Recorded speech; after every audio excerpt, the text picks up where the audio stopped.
Recording in progress.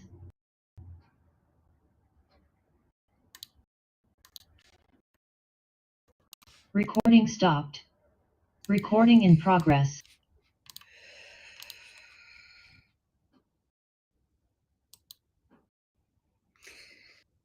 Welcome to another JAWS Mental Health Awareness show that was started a few months ago by Jennifer A. Whitaker out of Texas, where we talk about mental health, it's mental health awareness, and would encourage everybody to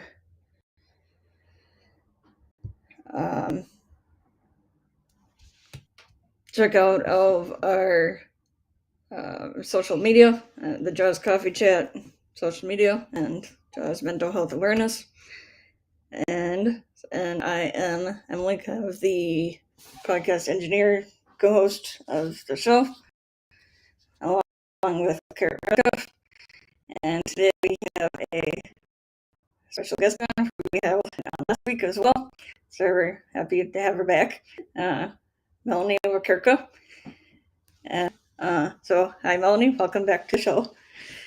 Would you like to Hi, thanks for having me. Would you maybe like to briefly say like who you are, what you do for anyone out there? So sure, my name is Melanie. I am a mom of 4 kids and a partner with a mental wellness company. And I'm excited to be on here and share how we have gotten over some of our struggles with mental wellness. All right, so with it being February, and February is kind of all about love and Valentine's Day, and Melanie is festive with her pink on today. I tried. There can be a lot of kind of mental health. I'm not probably saying the right words here. Mental health issues surrounding Valentine's Day with people and their spouses, significant others,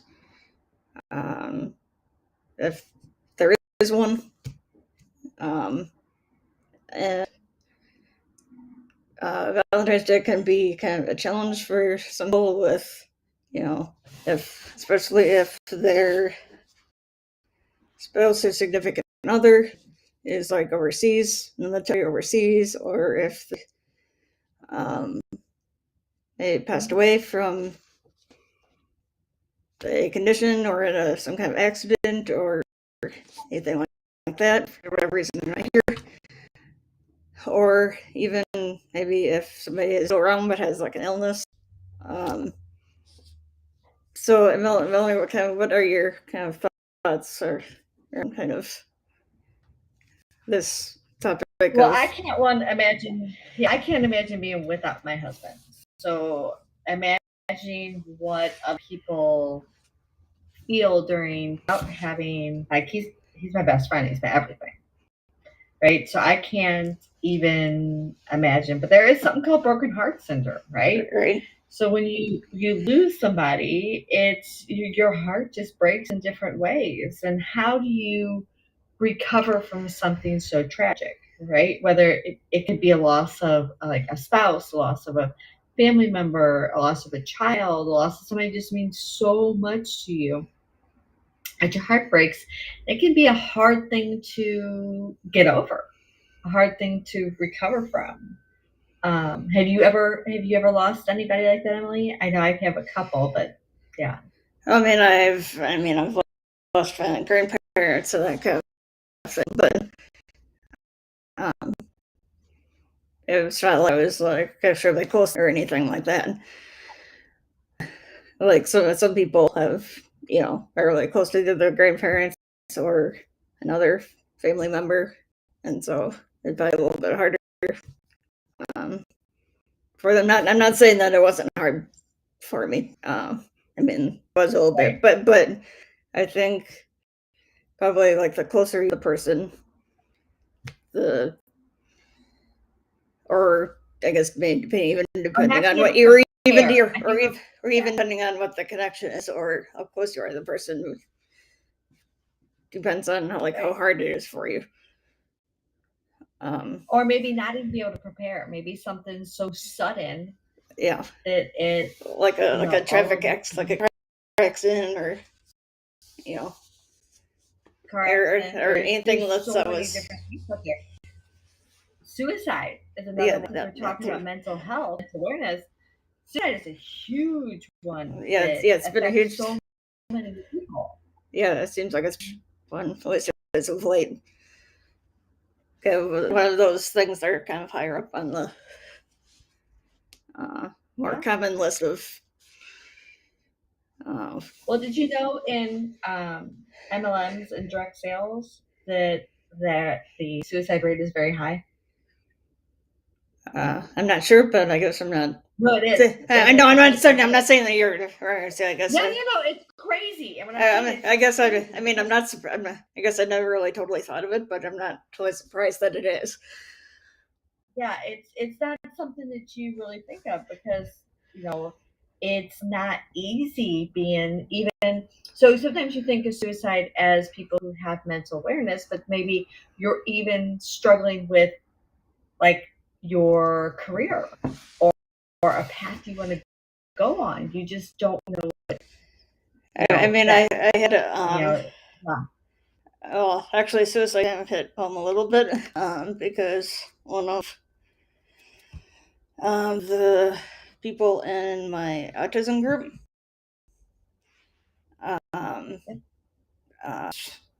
it seems like that he took his life just a few weeks ago. Yeah, and it seemed like he was happy-go-lucky. Like there was no, he wasn't obviously hugely depressed or we weren't even really aware he was that far that direction. right. And I mean, I think that there are, and so it was kind of a shock when it happened. I think people were of that kind of thing.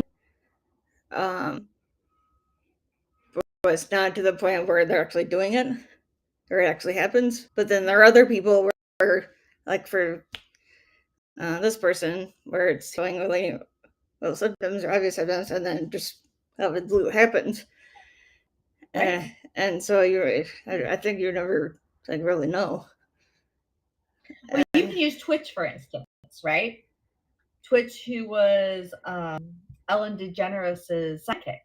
He was always happy. In fact, my daughter took lessons from his wife, and they were just happy, go lucky, fun, always energetic, always positive. And one day he's gone. But then you got to also think about, and we're talking about, February and love. How is that family dealing with it? Right? All of a sudden, you lose somebody who's we all know what's behind the scenes, but they're gone. Yeah. And then you have to deal with a month of love. You have to deal with a whole bunch of other, things that come up. So, and how do you not go down that path that they went on when you have somebody that passes? Yeah. Coming you in here. Do you have anything you'd like to add to what we're talking about?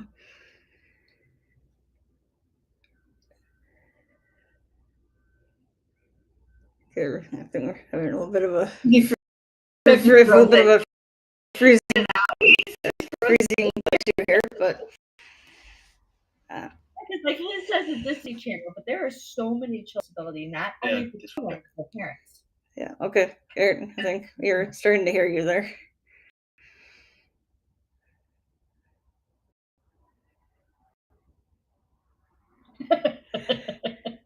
It's a one word and then you stop and then.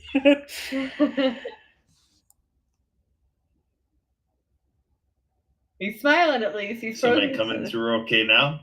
There we now go. we can hear you a little better. Yeah. Am I coming through okay? Yep. Now we can hear you.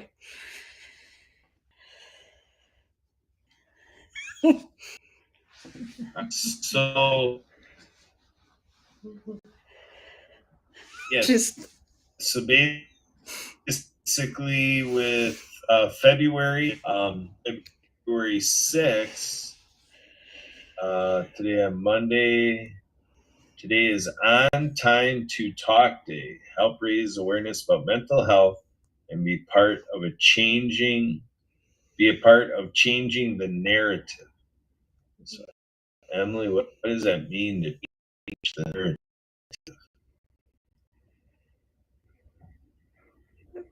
What was it?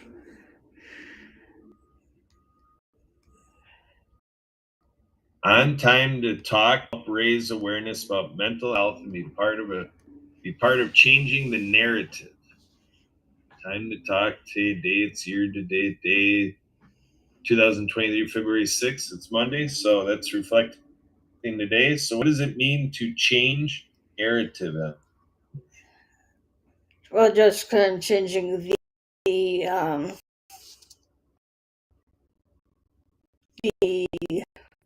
thinking or the story, how someone thinks about it, or how the way something's going. Right? Mm-hmm. Yeah. So why would we need to change the narrative? So I think mental health. Where does the need for changing the? Well, I think at times mental health has gotten a I don't know if it would be necessarily kind of a bad kind of rap or not. It taken as seriously at times as maybe it should be. That I think probably more emphasis needs to be placed on the importance of mental health, and that it needs to be kind of more front of mind, like more attention put towards it, and not to kind of take it as lightly. It's, for me, it's a very serious issue, right? Yep. And so what do we call that, where we talk about how, like saying changing the narrative, how a narrative can kind of give a bad rap? What do we call that when we give an advocacy topic a bad rap?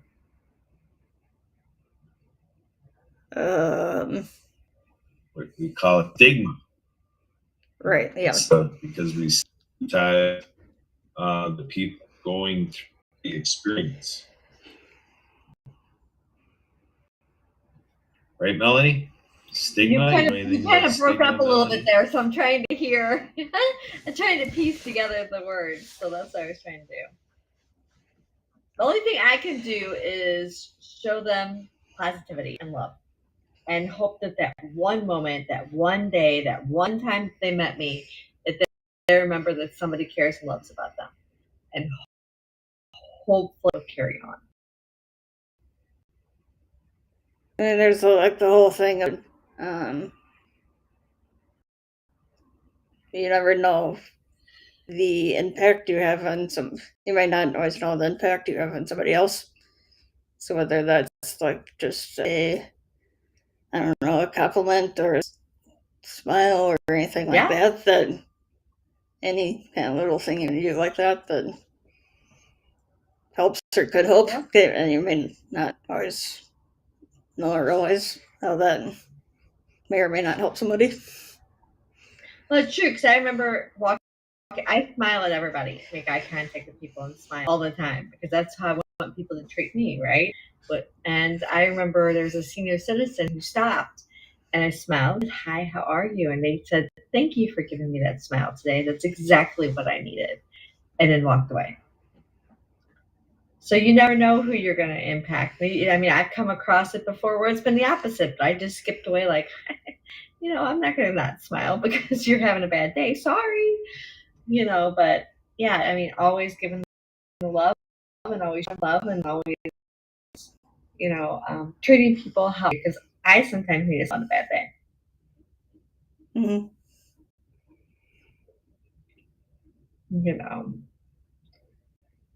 It's how I had my kids ask me, they go, why do you smile at everybody and why do you talk to everybody? I was like, because you never know who needs it. Yeah. It may not always be at that particular moment, but at some point, whether it's from you or somebody else. Right. Very good. Right. And I want my kids to see that. I want my kids to see that one simple change, which is a smile on your face, which that's why I didn't like the masks much, because I couldn't smile at people when I was out. And how many people needed that during COVID, right? Well, I mean, so many people needed that during COVID. And well, technically, you could have smiled. It's just that nobody is going to see it because it's covered up with the mask. But I could have got one, right? that too. So, Kurt, is that also part of your? I think it's part of your personality anyway. But the whole joke thing and laughing kind of with what you do.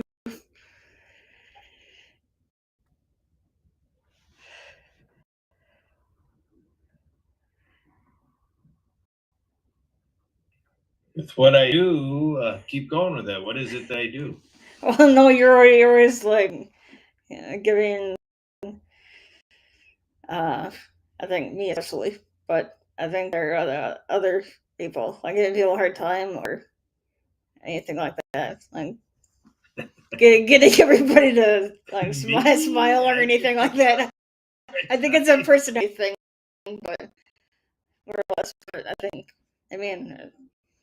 it helps though to get somebody to the smile, whether you're doing it intentionally or not. Always doing it intentionally or not. Well, that's for anybody, not just you, Kurt. But since you're on here, I thought I'd use you as a example.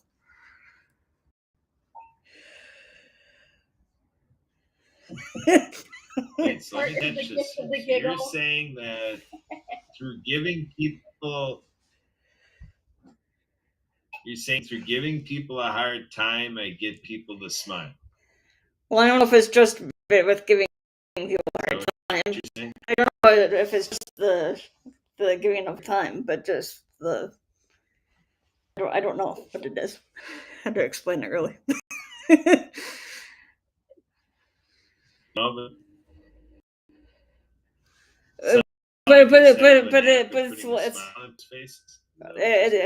it's like the thing, smiling at somebody or saying hi, kind of get somebody to laugh at time too. It's a good thing maybe to help somebody's mood. I mean, because another thing we could kind of runs kind of into this is like the whole. I mean, Melanie, you're down in sunny Florida, so and there it might not happen as much down there as it does up here in Wisconsin. Not saying that it doesn't happen down there, but the whole since we're in February and up here in Wisconsin, we're still in winter mode, and kind of like the whole like winter blues and that kind of thing. Like, life could help with that too,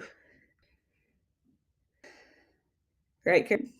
So the winter blues. So actually, the weekend that we just had, the fact that we just had it last weekend, it is kind of akin to what we're talking about, because when we looked at our schedule, first of all, we're shows years, so we tend to have things going on. The ski shows through Labor Day being our last show, and then we tend to have an end of year party in September and a work day. So we still have some things, that way. And then Sue and I have birthdays in November, and then we have the holidays when you have Thanksgiving in there. So it just kind of the way our year goes, once we get to the end of February, it kind of middle of February, kind of carries off. And like today is my daughter's birthday and stuff like that. So, but we started this 26 years ago. My daughter turns 14 today. And so we had this whole thing of the first full weekend in February before my daughter was born. And she right with us. But the whole idea is first of all, we were people together, touch better. Talked about what happened years, so that people schedule time. People wouldn't focus on that. They get together with us, and we at least can have an annual meeting, that type of. But in terms of after the holidays and the new year, it's kind of get the grind going for the new year, have it on the first full weekend in February, and then by middle of February we're already working on our new show for the upcoming show season. So the seasonal dynamic. But then the other thing, like you say, when we were starting it, I was promoting it as, let's bust open cabin fever and, like you say, the winter blues, doldrums, just kind of helping to get that feeling of winter being shorter, and, depending on the year, it tends to be like right after Groundhog's Day. So like right now we're expecting 6 more weeks of winter. So it's kind of like for some people that might be a bummer. So we make our first full weekend in February extravaganza something where you can maybe get distracted from, we're going to have the full dose of winter. That type of thing. Yeah. So yeah, we do have a little bit of a mental health campaign going on here. Yeah, you mentioned Florida too. So we have the blues of not being able to go to a warm beach. And you might think, oh, poor baby, but it's true because you live in Florida, right?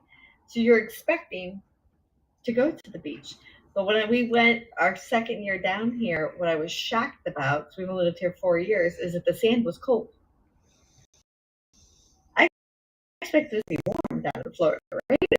And the sand was cold. It was so cold that I needed to put on afterwards. My feet were cold. So the only people you will see usually in the water this time of year are tourists. The tourists will come down and get in the water, but us locals, we're like, we're good. Well, wait. So we have a little bit of the blues because normally like November, March-ish, you don't really get in the water, and then you got to go to a local beach because you have these tourists come down, and it's crazy down here. So there's still a little bit of it, but you're talking mental wellness too, and I thought of something when you're saying that, Kurt, because you're, the people in nursing homes too with mental wellness, because people, you get this slew of people visiting you because you have to visit the people in the holidays. I can't imagine being in there in January and February because it's almost like you don't have any visitors, right? Or not as many because you don't have to go visit grandma on the holidays. That part's over. Or even if somebody doesn't have any family anymore. Any family stick around to come visit. When you said that and say, I want to go make a whole bunch of hearts and go stick them on all the doors. All right. That'd be fun for me. Because they did that during COVID. Do you remember that? The loved ones would take hearts and stick it on the windows. But the sad thing is they couldn't reach too high to let them know that they were still loved. Yeah, so yeah, for during COVID, yeah. But I mean, Go- you could go still anywhere. do that now. You know Yeah, somebody who's struggling, go decorate their car with some hearts. You know, Yeah. I mean, Right. it's fun. You know, hand a heart to somebody at the grocery store.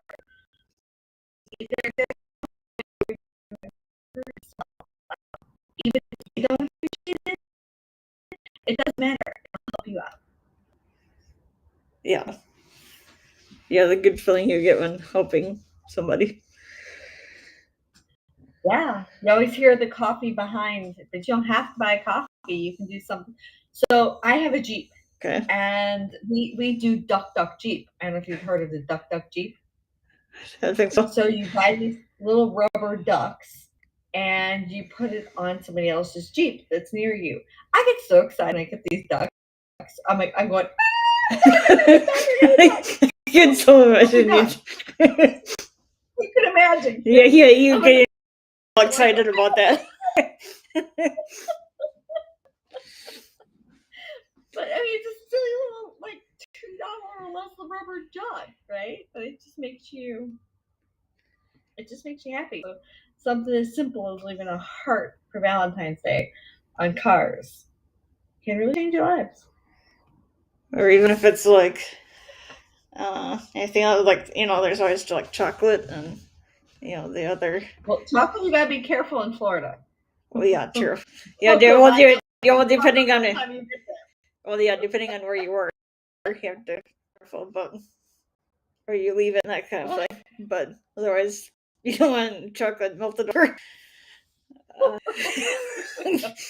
Then we were I good. told you I moved back here 4 years ago from the cold, so there was stuff that we had to learn. I'm just thankful I don't have little kids that leave crayons in the car. Oh yeah. Just what we need, like crayon wax all over. These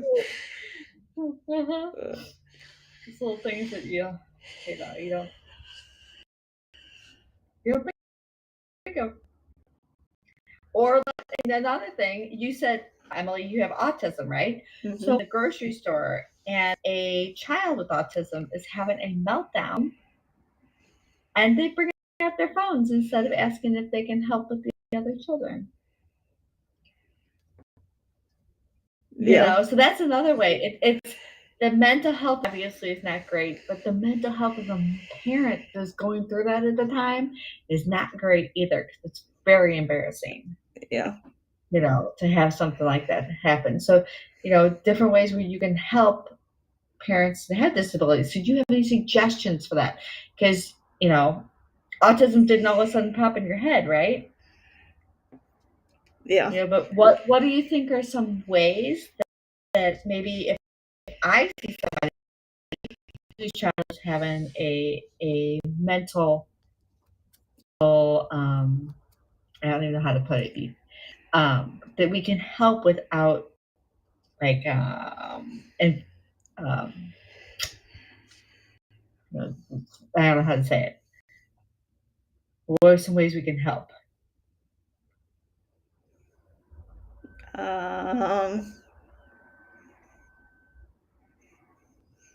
Because pulling out the phones and giving them nasty looks does not help anybody. No. Well, first of all, is hey, just like asking the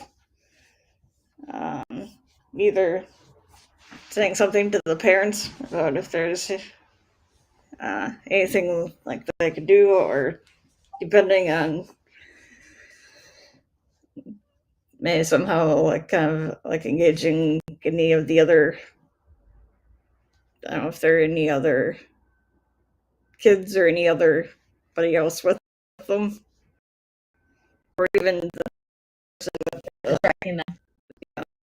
or even depending on how distracting the person with meltdown. I don't know, but some And so then there's kind of more focus and not kind of tons of stuff going on. And now let me ask you, did you ever get to that point where you were in a grocery store with that? Because I have a question about, is the child embarrassed after the fit, or they not really realize what's going on? Like, do you kind of told to ignore the situation or help, but well, I what I'm saying, because it's such a it's tough for both of them, but it can, you sometimes you want to help, but do you ignore the child once they've come down? And sometimes the child will still have paying groceries the whole shopping, but sometimes it's just a little episode, then they're done. But that's still a mental wellness health issue, I usually walk by and say, "Don't worry, Mama, I got a margarita for you in the car." well, I guess it sort of depends on like the age of the child and like how aware they are of Surroundings and stuff. like how aware they are of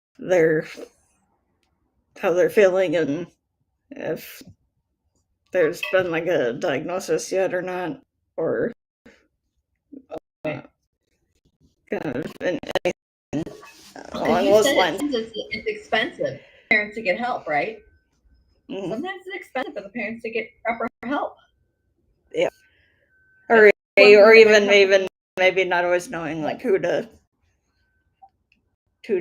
turn to. Then. Yeah, that's true. Because one thing my company does is it gives to a children's center that helps parents and children and their whole families deal with disabilities, like especially behavioral ones, not speaking, not talking, throwing fits, stuff like that, which is really cool because it's tough. It's tough to see it because your heartbreak goes out to them, and it's tough to be in the middle of it. Yeah, and it's probably tough to be that either child or the parent, like actually in the situation with the autism too, whether or not how much they realize what's actually happening or that it's actually autism or anything like that. Just kind of hard in general. Well, then if you're not specially trained to help with those situations, because there is special training to help with those situations, to not make it escalate further. You don't want the kid like throwing stuff off the shelf, and you know what I mean? But it's tough. It's tough. I had 2 out of my 4 children think about committing suicide. Well, So it's a tough time. It's a very dark place that they're in, and it just tears you up because you don't know how to help. And sometimes they won't even go and seek help. yeah, because if they don't really know how to explain what they're feeling or know what they're really who to turn to, or even if the parents don't know, really, that can be sort of a challenge either. On medication. But you need a doctor that helps you, knows where to send you to get help. Yeah. Which is interesting because that's all tied in with mental illness. It's tough. It's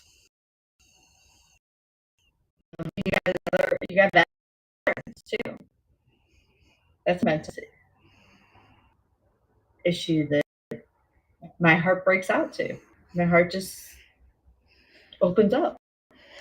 I know, we've been with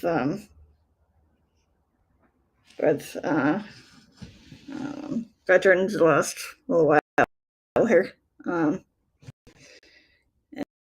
And like the nonprofit project is all about veterans and combating the whole veteran military thing.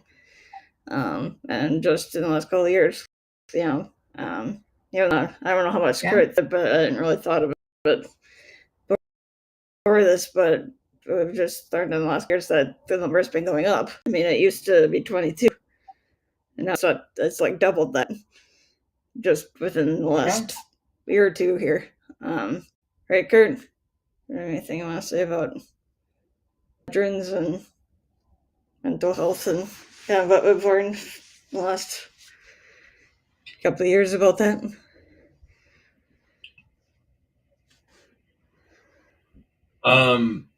Well, I mean, the experience is that, like there's Project 22 out there, which, really through a film, created awareness, and producing the film kind of had its own awareness before the film about the VA number 22 vets a day, the suicide, and then coming into a year ago, we were being told that it's really more like 33 vets a day.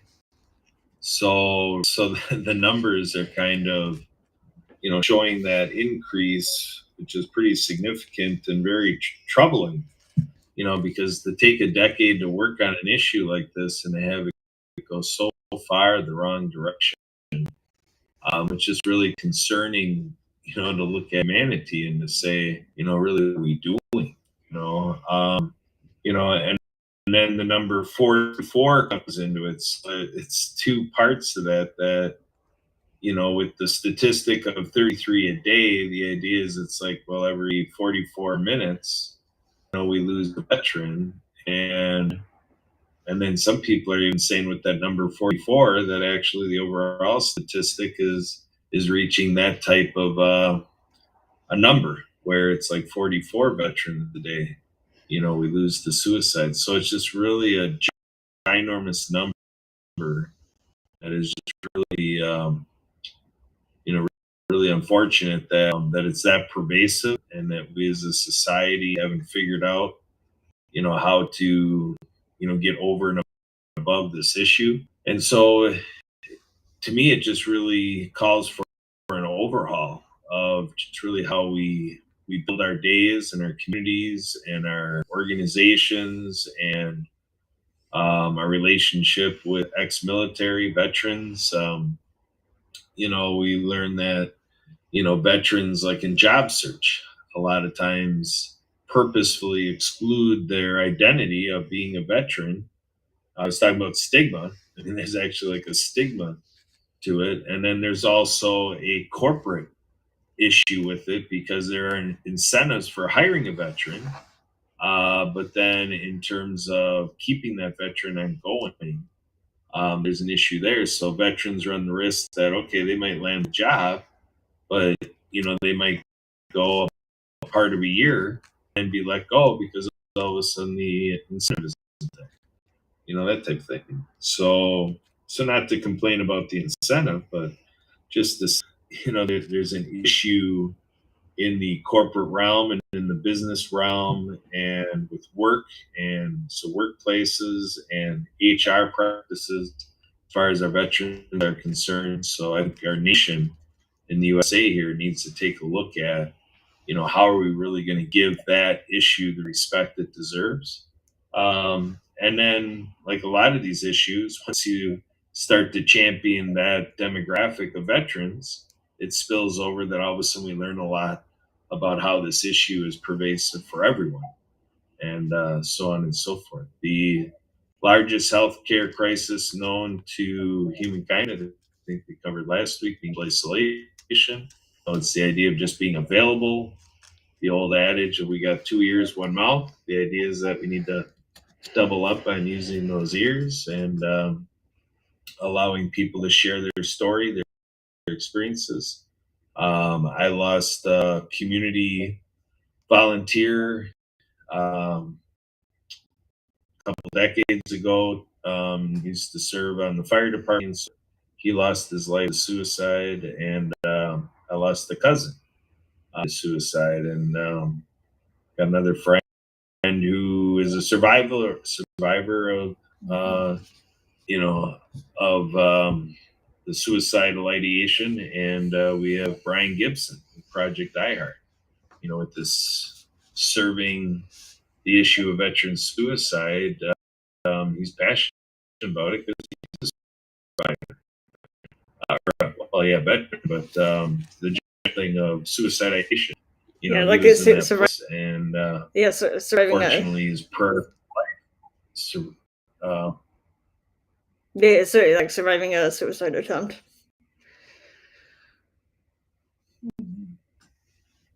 Yeah, and that a little bit of today about changing narrative, because we talk about, the language is out there about a suicide attempt. And, so like you just said, Emily, you survived a suicide attempt. The advocates say that, that is the linguistics of that, the mentality of that is that somebody attempted suicide. I've been a part of events where my takeaway was is really treating it as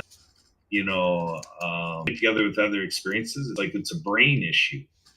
There's a chemical, and like in your work, Melanie.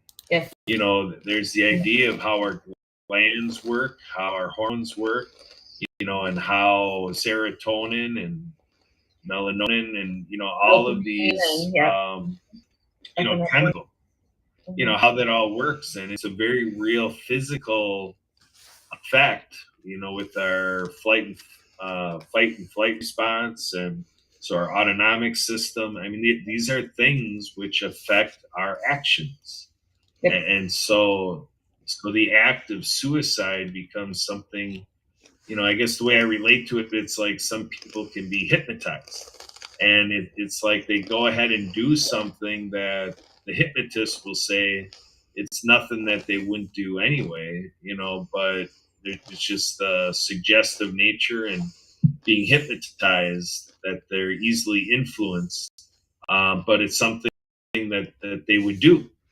So it's like the hypnotist in their practice will say that we're not going to try to get the person to do something that they wouldn't do in their waking state. Other than it's almost like being under the influence of alcohol or something. It's that type of thing. So suicide is about being in this depression, having this chemical imbalance, and the effect it has on the brain. And then these decisions and the reflexes and so forth, that we actually get into a state doing something of harm to ourselves that is there because of the normal survival instinct gets shut down because the chemical imbalance, and you start to get this emotional state where it's like, this is better. To not exist is better than the state of existing. And so the brain goes through this, it's like a crosswiring. It's like when a circuit board, like our computers, don't work right, and then you got to run that diagnostic to figure out if you're in archive, and you're on that diagnostic. And so to me, it's like, we as a human being and with our brains, we can have misfiring going on, and you don't get that chance to do a diagnostic because the damage, the harm, the life is already lost. And I find the connection between the gut and brain and the heart. If the gut and the brain and the heart are not talking, that's when stuff starts misfiring, like you said. So you got to get the gut, brain, and the heart start talking. It makes sense, man. You go out one night and you have a lot of drinks, and next day you're not feeling as great. You might have some negative thoughts. You might be angry. You might be upset. You might have different things, and that stops the communication between the two. And so really improving on that gut brain communication makes and heart makes all the difference in the world. Sometimes it needs to be chemical, and there's other when it doesn't. But you have to get that connection going. That's what they're finding out through studies. It's pretty cool once you get into it because you're like, oh wow, really? Something can be done about it. Yeah, Kurt, it's like it's kind of the same thing as what Maury was saying like a month or two ago on Below DMK Now about the whole mind eye connection. Like he was kind of mentioning kind of that same similar thing. You remember that? Yeah. So yeah, that's just our existence at play, and if thriving, or like Maslow's hierarchy of needs, like with survival and whatever, you kind of have this level of in your activity and in your state of mind, your homeostasis and your energy level, can kind of go to higher levels based on the different parts of our existence being satisfied. Yep. So yeah, I mean, if there's something of risk and you kind of have that gut feeling like, ooh, this doesn't feel right, or ooh, feel scared or something like that, that can alter how we participate in something. And then Yep. like you say, of the heart, that's kind of placing kind of our intentions and our feelings, and kind of what we like to see, and like you talk about dream building or something like that. There's this elation that can come out, or or the bitterness. You can have these bitter, you may have that teeter tottering at the heart level. And then of the mind, it's a matter of our mindset, our paradigm, how we process thoughts and information. It's like certain stuff comes in, it runs through the brain, and then whatever comes out of it, whether it's what we say or what we do, the nonverbal cues, kind of what's going on in our brain, that's all there. I know the MS Society did some research, with monkeys, bananas, and further kept it going with humans to look at what I call the empathetic drive, because the research showed that the combination of when you put two subjects in a room, whether it's two monkeys, a monkey and a human, two humans, whatever, and then you have one of them eat and the other not, or both of them eat or both don't eat, run through all the combinations of that. And what ends up happening is that, the brain activity is similar, or I should just say the brain activity, the entire biofeedback that they're able to get medically and scientifically has a similarity, whether the person or the monkey is eating or not.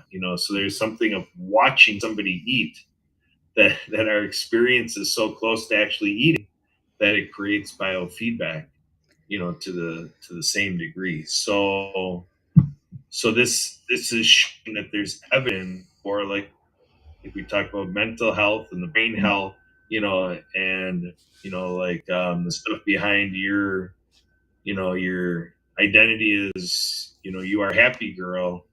This is just the science behind it, and just the reality, that this is the state of being human, or being an animal. So what they're finding too, what they're finding too is the serotonin and dopamine levels in your body. So the fight, you're talking about the fight and flight, right? So serotonin and dopamine levels, if they are not increased, and there's different stuff that can be, if you have high serotonin levels and high dopamine levels that day, you're going to be on a high, you're going to feel great, you're going to be energetic, you're going to communicate right. Those levels drop, you don't feel great. You want to fight, you don't want to do stuff, you don't want to go there, your brain starts playing with you. All of a sudden you start shutting down, you start start having anxiety, you stress, you start feeling not the way, you may be antsy, maybe you're a little snippy, maybe you're a little this.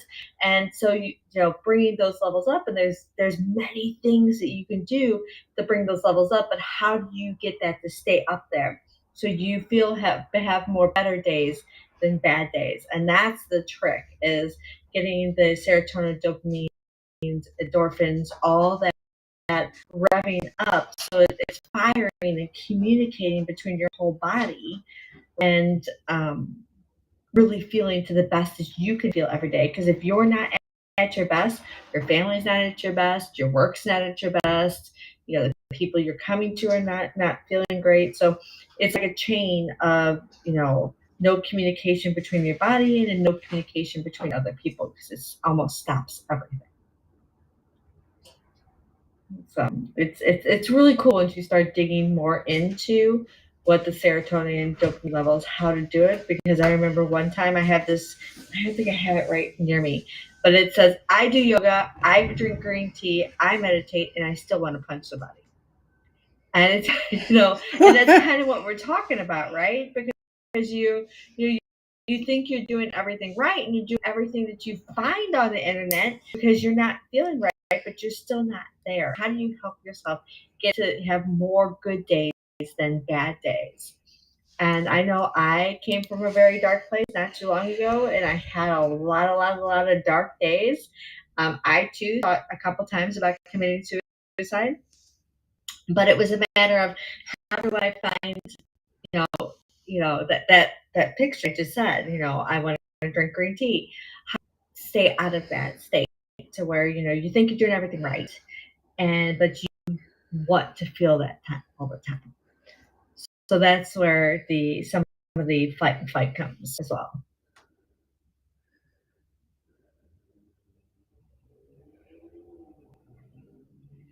So Melanie, with what you're doing, with your company, and all the one-to-ones you do, and the education available through the apps that you're connected to, how do the Friends of Jennifer's and the Jaws Coffee Chat series and Smell Health Awareness Show, how do folks, we're going to be wrapping up here pretty quick, but how do people continue the journey and dive a little deeper into what you're sharing right now? You can go to youarehappygirl.com. There you go. It keeps it really easy. It's simple as that. youarehappygirl.com, and you can connect with me on there as well. And there's also some great information. Very good. So with the neighborhood project, and with the work of Edwin as the Chief Happiness Officer, one of the things in his teaching with happiness as a skill is called the 3-minute rule. Melanie, do you know what the 3-minute rule is under the terms of Edwin with the Happy Neighborhood Project? I do not. Please tell me. All right. So basically the principle is that Edwin, obviously since 2009, has been very much leading the charge in spreading happiness around the world. He interviewed over 1,000 people about happiness, and his concerted effort was to get people in the mode of a day at a time, to commit to staying happy.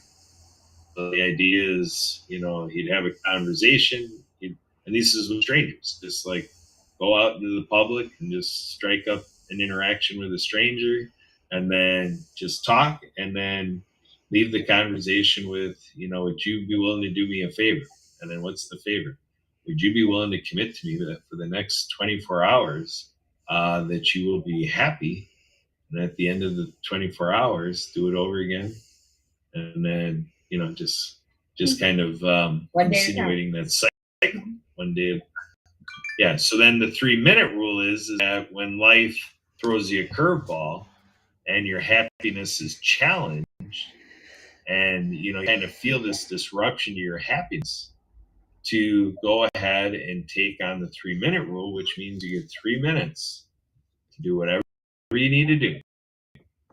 Whatever, venting, screaming into a pillow, pounding a pillow or mattress, or go and do your own little solo thing. Just do your thing to just kind of, diffuse that, and then allow yourself up to 3 minutes to do that, or come up with whatever you need to do for 3 minutes, so that when the third minute takes over, that You're done. you're right back to happiness, the default position. 3 minute rule. I like that. I used to give my kids 30 seconds when they're younger. Now they're adult. Now that they're teenagers, they need longer than 30 seconds. But I have to wake up for this time. So I love this conversation. My son is not answering me, and he has practice that we have to leave for in 15 minutes. Oh, So I boy. want to Okay, thank yeah, you for having me we're at on the end for anyway. the So. conversation. I appreciate both of you. And until next time. All right, Thank you you very for much. Have a Melanie. good one. Thank you.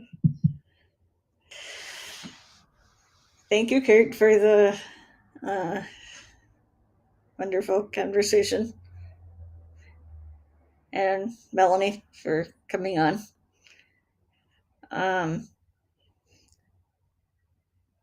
And would like to give special thanks or recognition to 3 people. Marcus Hart of Transform You Media, out of Milwaukee, Wisconsin. Jason Wynn of the Disability Channel out of Ontario, Canada. And Zach Clayton of the Pack Channel of Colorado, for allowing us to for putting this show on their platform.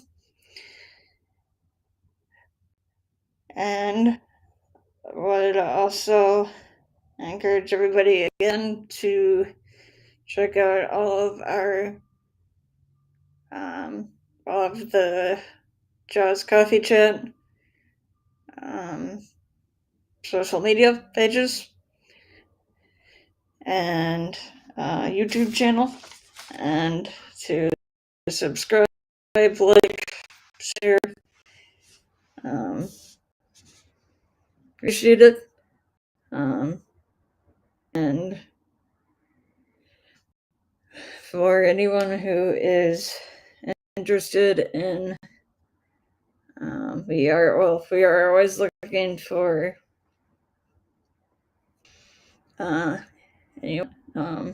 anyone to come on as a guest for any of the Jaws Coffee Chat shows of diet, mental health awareness, Christ Talk, and the newly Follow Your Dreams, along with all of the other shows in the World of Ability Podcast Network, which this show and the other ones are a part of.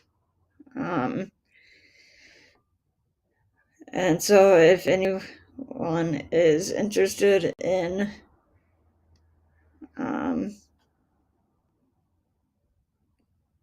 joining us on Zoom as a guest,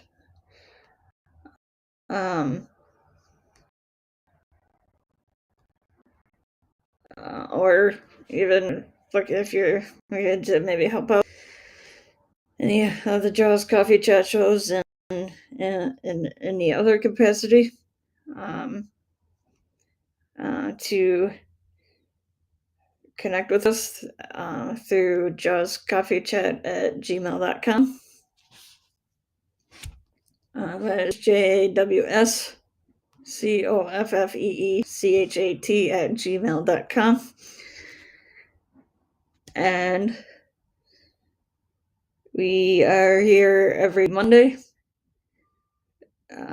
The Jaws Diet, Mental Health Awareness, and Christ Talk are here every Monday at 9, 2:30, and 4:15. So I look forward to seeing all of you either here on Zoom or tuning in on any of our live streamings on Facebook, YouTube, and so on. Or looking forward to seeing any comments, so on our social media or emails. And okay,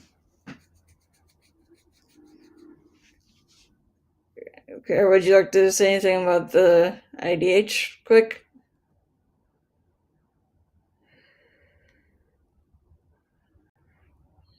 Yeah, I would say let's just go ahead and end this. But as far as IDH, you can go ahead, but folks can go to happyneighborproject.com. And HIDH stands for National Day of Happiness. March 17th, Guinness World Record breaking event. We're breaking the record of 1,068 people doing the Speed Network event, and it is 9 a.m. to 3 p.m. Pacific, and it was noon to 6 Eastern. And so this is to be conducted on Hopin, HOPIN.com. So the short link for the Happy Neighbor Project is hnpa.com. It takes you to the happyneighborproject.com. It's all the same page. Just the convenience of that short link to help save typing of the words Happy Neighbor Project, and just be able to type in those 6 characters.com, hnpa.com. So go ahead and check it out and spread the word. Let's continue the journey and spread it around the world, which mental health. So there's the end of mental health awareness. Take us on out of here, Emily. Thank you. So with that, on behalf of Jen, John, Kurt, and myself, and the rest of the World of Ability Podcast Network, we wish you all a safe and productive week, and to stay happy.